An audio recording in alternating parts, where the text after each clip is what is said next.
Hey guys, welcome to another edition of the recap. Today we're looking at another English A paper 1. Remember, I'm only going to do the first 20 or the first 25 of the questions there because I think the other part of the exam is really easy. All you have to do is read and pick out the answers. So I am doing the first 20 questions that have the rules implied that you have to know these rules, right? So I'm going to run through some of them quickly for you. Shout out to Wendy Ann Peterson, and who else? Who else? Abdul, Abdul what? Abdul Subhan, as well as Lee, Mr. Lee, who emailed me some papers. Thank you very much. Good, let's go into it. Yeah, the roosters are sleeping, so you're not hearing them. Good, good.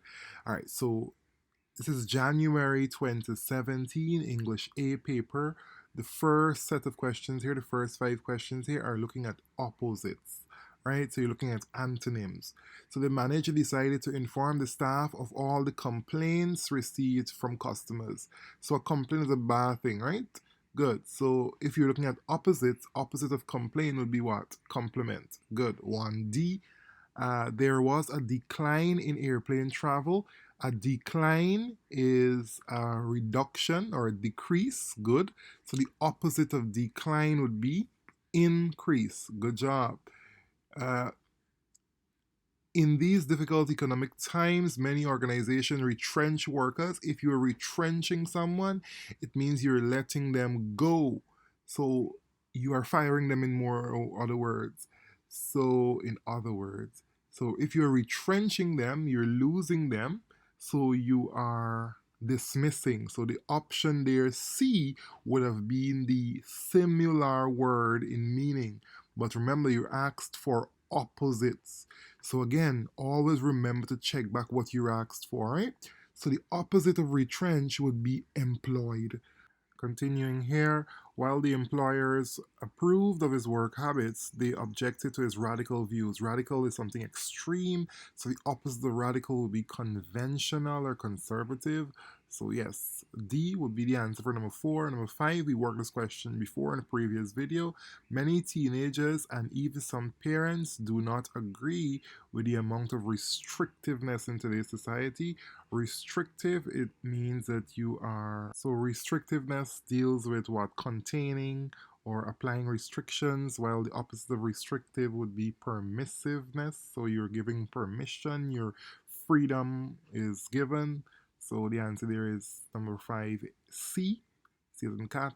Good. Good, let's power through. We're looking at equivalent sentences now. Remember, we were looking at January 2017 English A paper. Let's go into number 6. The lion which had fallen ill was lying in his den, famished and upon the point of death. With these questions, read them over, make sure you understand what the original is saying, and then look for the equivalent one to that in the sentence, the options in the question. So remember, all of the aspects of the original sentence must be maintained. You're looking for an equivalent sentence, a sentence very close to the original. A says the famous lion. That is trash. Like my students say, trash, because famous does not mean the same as famish. Famish means you're hungry, desperately hungry. Doesn't mean the same as famous. That is out. B, as a result of being starved. Who told you the lion was being starved? That's nonsense. Nobody said that. They said he was famished, he was hungry. Didn't say it was being starved. It's as if somebody is keeping food from the lion. That might be so, but the original did not tell us that. The famished lion on the point of death had fallen ill while lying in the den? No, it was lying in the den as a result of being famished. It didn't fall ill while it was lying in the den. So that's out. So the best answer here, ruling out method, would have been D. The sick lion was lying in his den, extremely hungry and on the point of death. Yes, D, best answer. 7. John told his parents in no uncertain terms that he was going to university as soon as he left school. A. John boasted to his parents that he was going to university as soon as he left school. Not really. B. John told his parents that they should permit him. Nonsense, he didn't say that. John made it clear, yes, I like that so far, to his parents that when he left school, he would go to university immediately. Did he say immediately? Yes, he said as soon as he left school. Yes, so C so far is the best answer. Let's look at D though. John's parents were told that it was obviously his desire. That's stupid. That's stupid. He didn't tell them it was his desire. He told them that he will do this thing. All right. So the answer at number 7 is C. Yes, C. Good. I cannot understand why you have done this since you tell me that Mark means a lot to you. This question is always tricky and it comes quite a lot. Since Mark means a lot to you, the reason for your action is puzzling me. I like that one, you know. Let's look at the other one. So in a question like this, if you get confused with two options, read back the original and come back to the options that you're confused with. Since you tell me Mark means a lot to you, he cannot understand. Mark ain't got nothing to do with this. So you can answer he cannot understand. B is trash, that's out. You tell me, although Mark means a lot to you, you did this. You didn't have any conversation with the person, so that's out. C is out. B and C out. Mark cannot mean a lot to you, or else I know you would have. That's judgmental. You're not judging anybody. It is just puzzling you that what she did since she told you that Mark meant a lot. So the answer there is A. 8A. Number 9, realizing her suitcase was left on the bus, the woman desperately tried to attract her conductor's attention, the conductor's attention. A, when the desperate woman, nah, they never said the woman was desperate. She tried desperately does not mean she is desperate, right? So that's out. B, when the woman became aware that she had left her suitcase, she tried her best to attract the conductor's attention. She tried her best to attract the attention of the bus conductor. Yes, B sounds okay so far. C, the woman made all attempts to attract the conductor's attention to the suitcase. No, she didn't try to attract his attention to the suitcase. She wanted the attention for herself or to herself. So C is out. D, the conductor's attention was attracted by the woman. No, we don't know that she got the attention yet.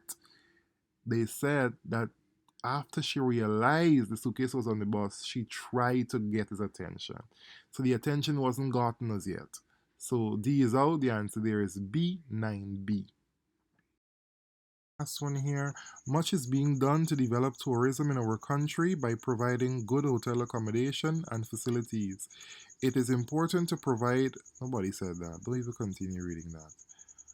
Good hotel accommodation and facilities are crucial if we want to develop tourism. Nobody's saying that. They're just saying that much is being done. We are doing a lot to develop tourism. That's trash. C. We are doing a great deal to boost tourism by providing good hotel accommodation and facilities. That sounds okay. If we do not provide good hotel, do we need to continue reading this? The answer is C. That's the best one. This one, trash. Can we see why it's trash? Good. I hope you can see why it's trash. Read it. Pause this and read it back for yourself. The best answer there is C. Remember, looking at these options here, A, acceptable as it stands. That's a change from the previous video. The previous video had A as too wordy. So just read the question carefully to make sure you're choosing the right option that you're required for the answer, right? B is cliche, misused metaphor. You know what a cliche is? An overused phrase or statement. Uh, Grammatically incorrect could be in the subject and verb agreement. It could be punctuation, things like that. Faulty diction is when the choice of word is the wrong one. For example, let me give you a weird example here. I hate when persons use big words when a small one, hippopotamus, suffice. Hippopotamus has no dealing with that sentence. So hippopotamus would have been faulty diction, obviously. All right, so let's look at the options here now. And D, wordy. So we're saying one thing more than once. Like, for example, he reversed back the car, or uh, I entered the uninhabited house where no one lived for many years. Uninhabited means no one lived there for many years. So that would have been an example of redundancy or repetition or wordiness.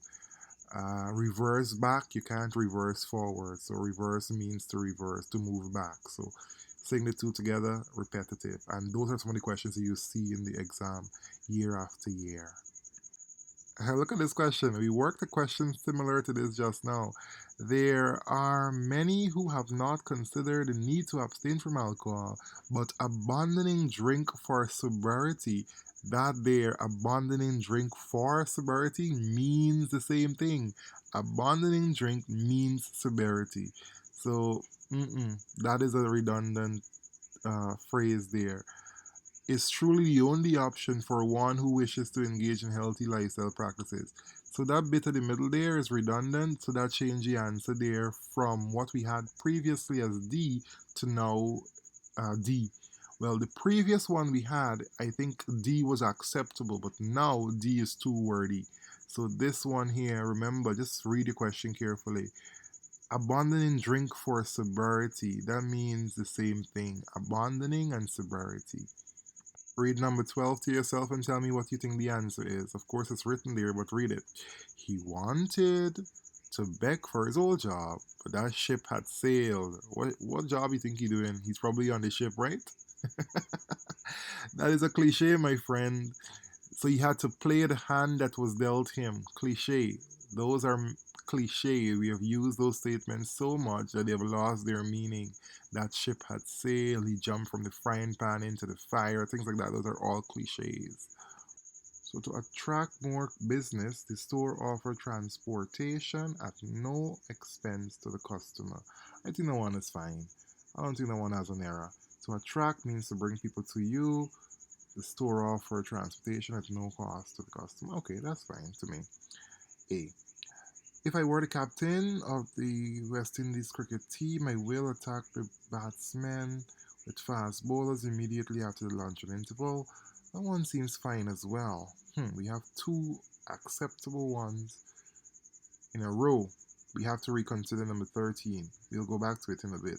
Alright, number 15. From the examination results, it was quite clear that Johan's work was not up to mark, so she missed the boat. That's what boat she went catching. If you said cliche, that would be correct. It's too literal. And we have not, we have said this one already. When you have those statements that cannot be taken literally, it is obviously going to be a cliche. Overused statements. Overused statements. All right. So let's recap number 13 just to ensure we have the right answer. To attract more business, the store offered transportation at no expense to the customer. I think it's fine. I think it's fine. I think A is fine. Number 13 is fine to me. What do you think? Tell me in the comment. What do you think? Number 13 is okay? But when you see two questions that have D, I can't say D. When you see two questions are acceptable as is, you reconsider one of them. That's what I'm trying to tell you. Reconsider it if you have two correct answer as D. I keep saying D because the option normally is D acceptable as stands. But again, what we are seeing here is that they changed it around to be saying A is acceptable as stands and D is repetitive. Right? So just be careful with that little word in there. I think it's fine though. I think number 13 is okay. What do you think? Let me know in the description or the comment section rather, or the chat box. What do you think? Number 13 is what? What do you say? So now we have to choose some errors here. Overcome by fear, I ran past my home without realizing that I had done so. Past is wrong. That should have been I ran past. I ran past my home. Preposition. Good. Or it's this adjective describing where you ran or how you ran, right? Good. So 17 We worked this question before. They are just changed it up a bit. No, we didn't. No, we didn't. In a house of Mr. James, Naipaul shows that how a man may struggle against great odds to achieve those things that he most desire. That how? Shows how. Shows how is fine. That's fine. So A would have been an error. So 17A. So number 18 says, I believe that if his attitude improves, his general performance will also improve. Good. I don't think there's any error. Students often put C because they think the word is performance. No, it's performance. So that's fine. What do you think? Number 18. I say D, no error. What do you say? So we're reading number 19 now. Number 19 says pray, comma. Good deeds and living well with one's neighbors are essential for spiritual health or to spiritual health. Okay, pray. That's a bit abrupt. You mean praying? Praying, good deeds and living well. Yeah, that should have been praying. So A would have been an error there. One's neighbors, that's fine. A person's neighbor, good. Essential is spelled correctly, so there's no error there. So yes, number 19 is A. Simple stuff. I know, 20 seems like a good one. The athletes with the worst performances, remember the word is spelled there. So if you didn't know how to spell performance and you come down here and see performance is spelled correctly and it's not on the line, then you should have gone up and changed the answer that you had for number 18 if you had chosen number 18 as C. You see how these examples can help you sometimes? Yeah, so let's go back. Number 20, yes. The athletes with the worst performances claim never to have used the dangerous drugs found on their possession. On their possession. Alright, so we have a preposition problem there. On possession, supposed to be in their possession. What do you say? Think number 20 is C? Yes, I think it's C.